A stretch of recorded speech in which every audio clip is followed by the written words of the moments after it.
Hello there, I'm Olamilekon, and this is a walkthrough of part one of project two.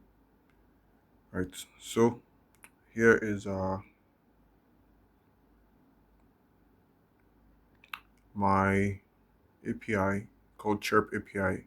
Chirp API is like a lightweight Twitter, right, where you can send messages, um, and delete them, edit them, and get all the messages that you have.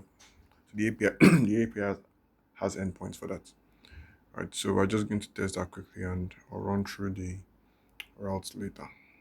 Okay, so first the get route, and this is the initial get route, like to welcome you to the app, I guess. It says welcome to Chirp, and then we're going to get chirps, and this should give us a list of all the chirps.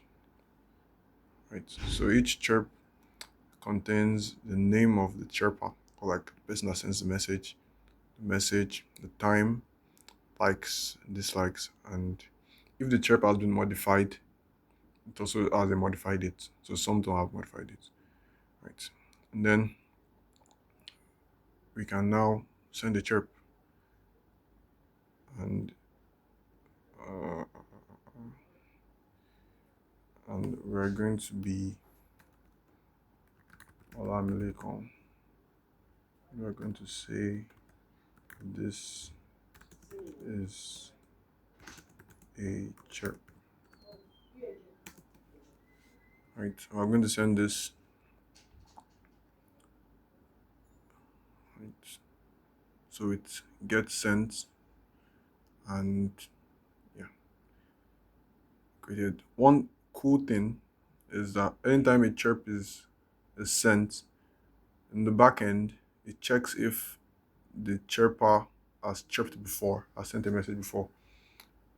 If this person hasn't sent a message before, it will create a new chirper.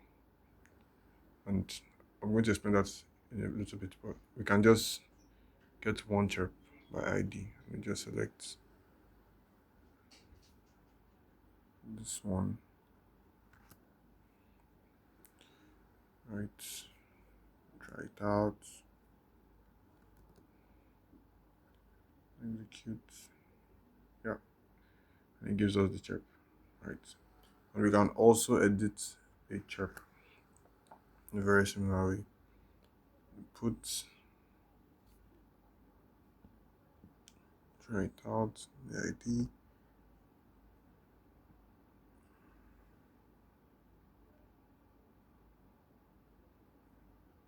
right? And we're going to, let's change all of this.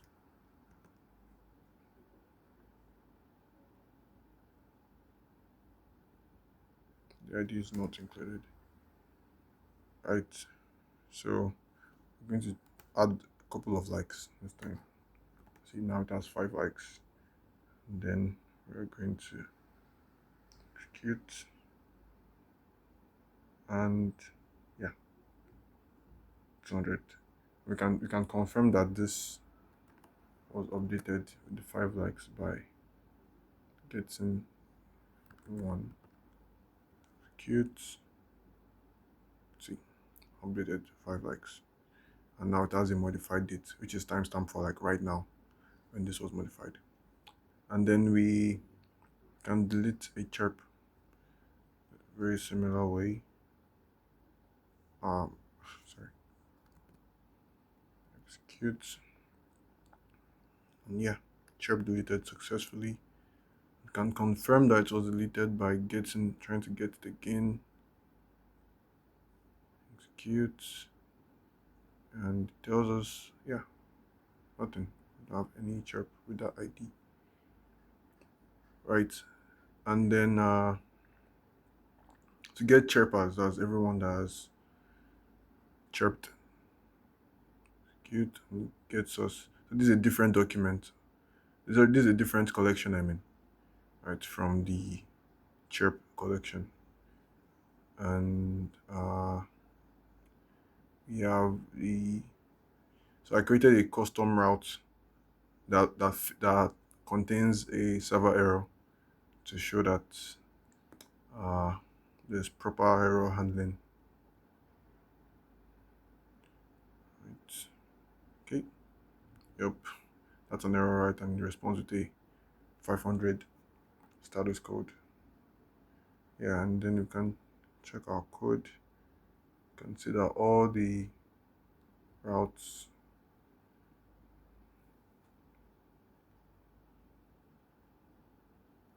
Oh, sorry. All the routes. Sorry, all the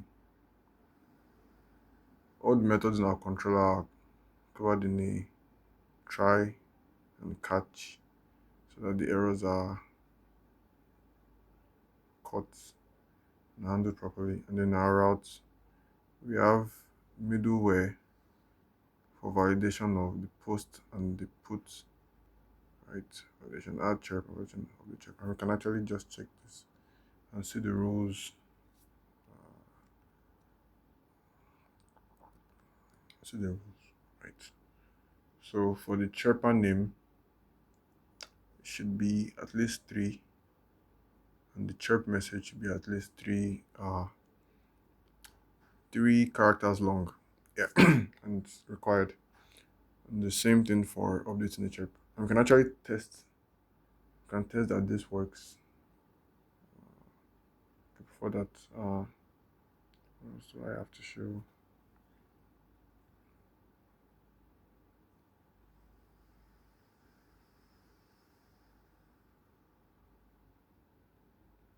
Okay, yeah, we can test that the validation goes on properly by sending a chirp that is too short. Right, so we're going to try that again. This time, my name is going to be Bo. Right, so unfortunately, if your name is shorter than two letters, you can't send a chirp.